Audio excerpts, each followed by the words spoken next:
ابن ماجہ حدیث نمبر 4245 سنیے، سیدنا ثوبان بیان کرتے ہیں کہ رسول اللہ صلی اللہ علیہ وسلم نے فرمایا لَأَعْلَمَنَّ أَقْوَامًا مِّنْ أُمَّتِي، میں اپنی امت کے ایسے لوگوں کو جانتا ہوں، ایسی اقوام کو جانتا ہوں، يَأْتُونَ يَوْمَ الْقِيَامَةِ بِحَسَنَاتٍ أَمْثَالِ جِبَالِ تِهَامَةَ بِيضًا۔ حدیث کو ذرا غور سے سنیے اور اللہ سے دعا کیجئے کہ اللہ ان بد نصیبوں میں ہمارا شمار نہ فرمانا۔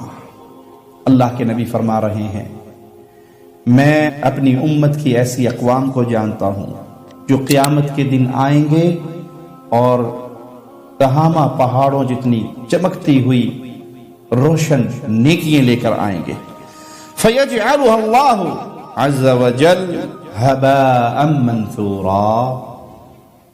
ان کی یہ نیکیاں جو پہاڑوں کی طرح بڑی ہوں گی، چمکتی ہوئی ہوں گی، اللہ ان کو ریت کے ذرات بنا کر اڑا دے گا۔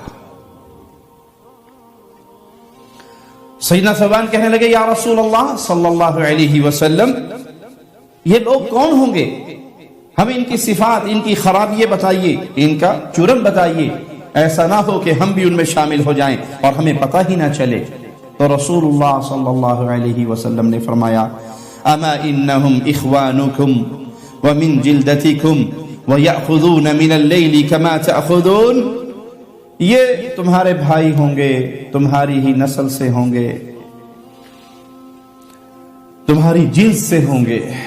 جس طرح تم رات کو عبادت کرتے ہو، تہجد پڑھتے ہو، وہ بھی راتوں کو جاگنے والے ہوں گے، تہجد پڑھنے والے ہوں گے، عبادت کرنے والے ہوں گے۔ وَلَكِنَّهُمْ أَقْوَامٌ إِذَا خَلَوْا بِمَحَارِمِ اللَّهِ، لیکن وہ کون لوگ ہوں گے؟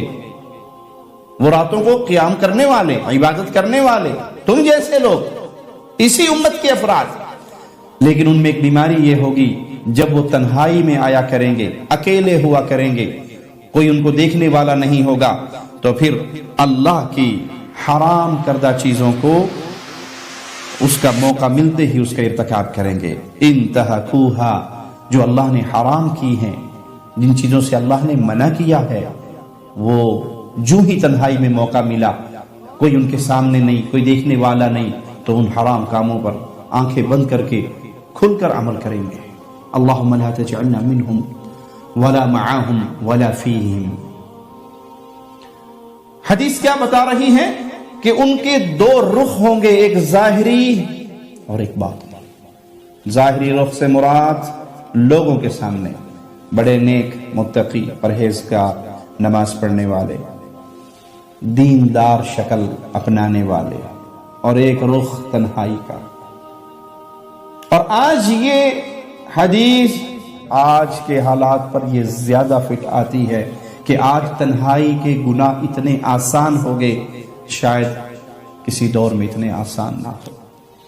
میرا ہر وہ بھائی جس کے پاس اس کا کمرہ لاک ہے اور کمرے میں لیپ ٹاپ ہے، موبائل اس کی جیب میں ہے، اور گندی ویب سائٹیں، گندی فلمیں، گندے پروگرام دیکھنے میں اس نے تسلی کر لی ہے کہ مجھے کوئی نہیں دیکھ رہا، دروازہ لاک ہو چکا ہے، کمرہ لاک ہو چکا ہے، ایک ذات ہے تو تجھے یہاں بھی دیکھ رہے۔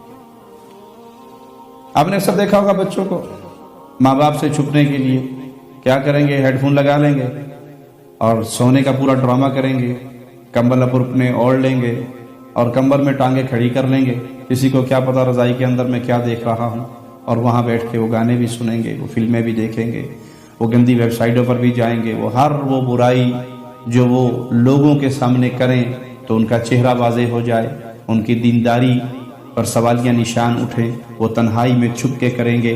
سوال سب سے چھپ گئے ہو کہ اللہ سے بھی چھپ گئے؟ روایت جھنجھوڑ دینے والی ہے، تنہائی میں آئیں گے تو وہ سارے گناہ کر جائیں گے۔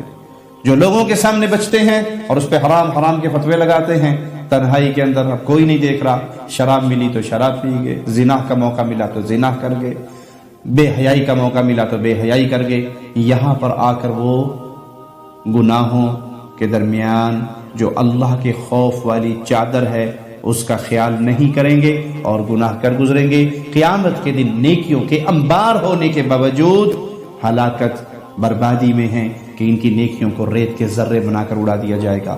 اللہم لا تجعلنا منہم ولا معاہم ولا فیہم. اللہ اپنی رحمت سے ہمارے دل میں ایسا اپنا ڈر پیدا فرما دے کہ ہم ان بد نصیبوں میں شامل نہ ہوں جو تنہائی میں بیٹھ کر تجھے ناراض کرتے ہوں. اقول قولی ھذا واستغفر اللہ لی ولکم ولسائر المسلمین. بے شمار دینی و تعلیمی ویڈیوز دیکھنے کے لیے ہمارا چینل سبسکرائب کیجیے.